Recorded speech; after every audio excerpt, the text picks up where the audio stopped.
Polynomial.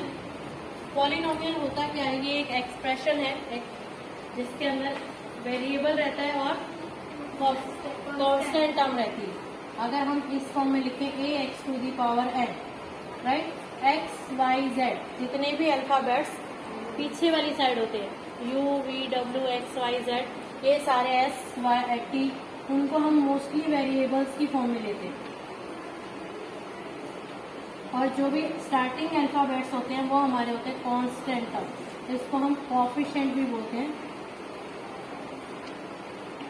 Coefficient कब count होंगे, जब ये किसी वेरिएबल के साथ होते हैं तो इसको हम बोलते हैं कोएफिशिएंट। अगर ये अकेला होता है तो इसको हम बोलते हैं कांस्टेंट टर्म, राइट।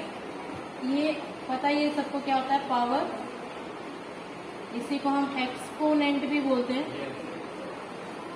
और इसी को हम डिग्री भी बोलते हैं,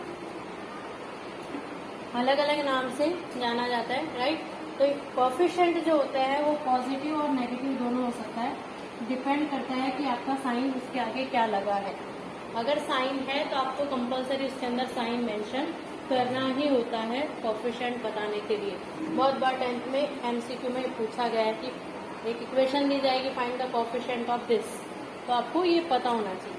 अब पॉलिनोमियल को हम आइडेंटिफाई कैसे करते हैं, ऑन द बेस ऑफ दो टाइप से आइडेंटिफाई करते हैं। First on the base of terms,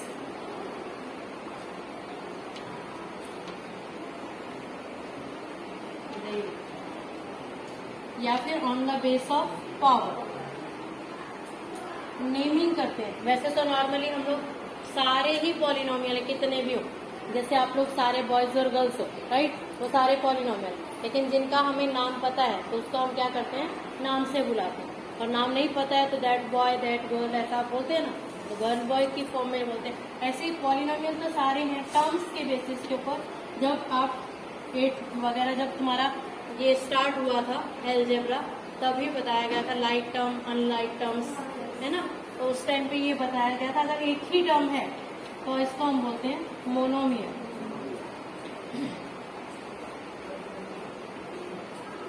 दो टर्म है उसमें हम पावर नहीं देखते, और ये जितनी भी टर्म्स में लिख रही हूँ आपकी स्टैंडर्ड फॉर्म में, राइट।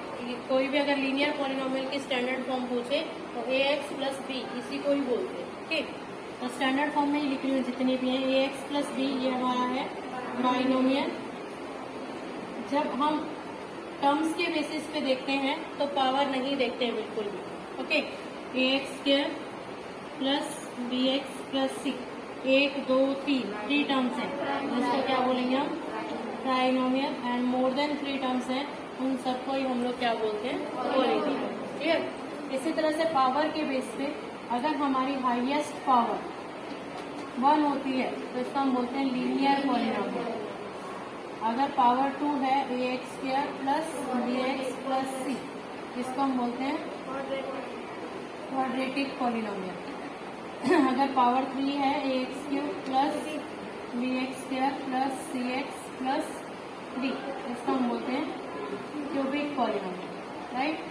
अगर पावर 4 हो तो 4th डिग्री पॉलिनोमियल, 5 है तो 5th degree polynomial and so on. Degree of polynomial जो होती है, जो हाईएस्ट पावर होती है, उसको हम क्या बोलते हैं, degree of the polynomial, right. जो सबसे बड़ी पावर तो यहाँ पे बहुत सारी है, यहाँ 3 है, यहाँ 2 है, यहाँ 1 है। तो डिग्री ऑफ पॉलिनोमियल कैसे निकालेंगे, जो हाईएस्ट पावर है उसको हम क्या बोलते हैं, डिग्री ऑफ पॉलिनोमियल, क्लियर। सब फर्स्ट एक्सरसाइज में यही है कि पहले तो ये बताएंगे पॉलिनोमियल है कि नहीं है।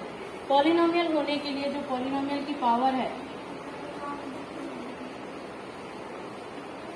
जो डिग्री है, वो हमेशा क्या होनी चाहिए, पॉजिटिव होनी चाहिए पहली बार, राइट। फिर कैसी होनी चाहिए, होल नंबर होनी चाहिए, पॉजिटिव होल नंबर होनी चाहिए। कोई भी कैसी नहीं होनी चाहिए, ना तो नेगेटिव होनी चाहिए, ना ही अपॉन में होनी चाहिए, और ना ही रूट में होनी चाहिए। रूट टी रूट ऐसे वाला होगा कोई भी पावर, तो वो इसका मतलब पॉलिनोमियल है ही नहीं, ओके। यानी पॉलिनोमियल होने के लिए कंपलसरी आपके जो पॉलिनोमियल में वेरिएबल की डिग्री है वो क्या होनी चाहिए, a positive whole number, okay. उसके बाद है आपका जीरोज ऑफ द पॉलिनोमियल, वो बहुत जरूरी है, जीरोज ऑफ द पॉलिनोमियल। इस पूरे लेसन में क्या क्या है वही बता देते हैं।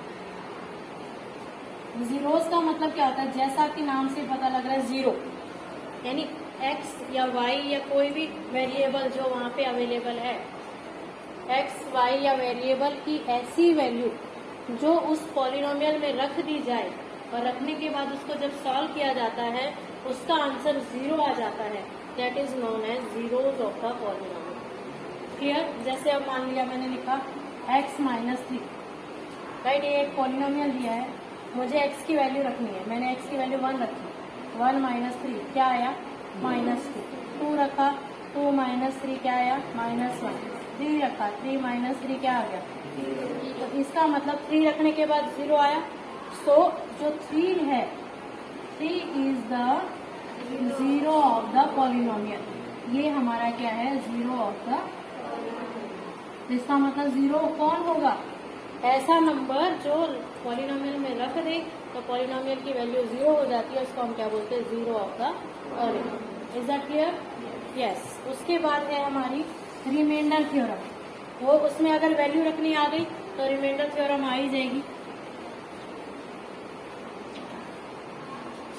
रिमाइंडर थ्योरम, रिमाइंडर थ्योरम क्या है, आपको without doing actual division find the remainder, ऐसा पूछा जाएगा, यानी आपको डिवाइड नहीं करना, एमसीक्यू में ही आता है, 10th में जाएंगे तो फाइंड द रिमाइंडर इफ, ऐसा रहेगा, find the remainder if x, कोई भी एक पॉलिनोमियल है p x divided by x minus 1, इसमें दिया है x cube plus 3x square minus 3x plus 1, right. आपको ऐसा कोई भी पॉलिनोमियल दिया है, विदाउट डूइंग, अब एक मार्क का उसमें इतना बड़ा डिवाइड तो करके नहीं देखेंगे सब लोग, है ना, लॉन्ग डिवीजन मेथड नहीं करके देखेंगे, तो उसमें रिमाइंडर कैसे निकालेंगे विदाउट डिवाइड किए, तो आपको यहाँ से x की वैल्यू निकालनी है, इक्वल्स टू 0 रखोगे तो x की वैल्यू आ जाएगी, -1 उधर जाके क्या होगा, +1 आ गई x की वैल्यू। वो वैल्यू हमें कहाँ रखनी है, इस पॉलिनोमियल के अंदर रखनी है, x जहाँ भी लिखता है वहाँ पे क्या लिखना है हमें, 1 cube plus 3 into 1 square minus 3 into 1 plus 1, तो ये आया 1 प्लस 3 माइनस 3 प्लस 1, 3 से 3 कट गया, ये क्या बचा हमारा 2, इसका मतलब जो रिमाइंडर है Rx वो हमारा क्या आ गया, 2। डायरेक्ट हमें वो रिमाइंडर मिल जाएगा। अगर हमें किसी को विदाउट डिवीजन के अगर निकालना है तो हमें क्या करना है, एक वैल्यू फाइंड आउट करनी है और उस वैल्यू से उसको वैल्यू पुट कर देनी है, पुट करने के बाद जो आंसर आएगा वो हमारा क्या होगा, रिमाइंडर। Is that clear? ये आपका रिमाइंडर थ्योरम थी। फिर है हमारा फैक्टर थ्योरम। फैक्टर थ्योरम और रिमाइंडर थ्योरम एक जैसी है। फैक्टर थ्योरम में भी काफी बार वैल्यू ही रखते हैं, या फिर तुम्हें फैक्टराइज करना आएगा। फैक्टराइज करना आएगा तो उसके 3 मेथड है, middle term splitting method, completing perfect square method और एक है जर्नल फार्मूला मेथड। जो जर्नल फार्मूला मेथड है वो 10th में ये दोनों मेथड भी है, लेकिन अभी 9th में सिर्फ हमारे 2 ही मेथड दिए हैं। 10th में तीनों मेथड वापस से दिए। कौन कौन सा? मिडल टर्म स्प्लिटिंग मेथड जो अभी भी है, middle term splitting method, right. दूसरा है कंप्लीटिंग परफेक्ट स्क्वायर मेथड।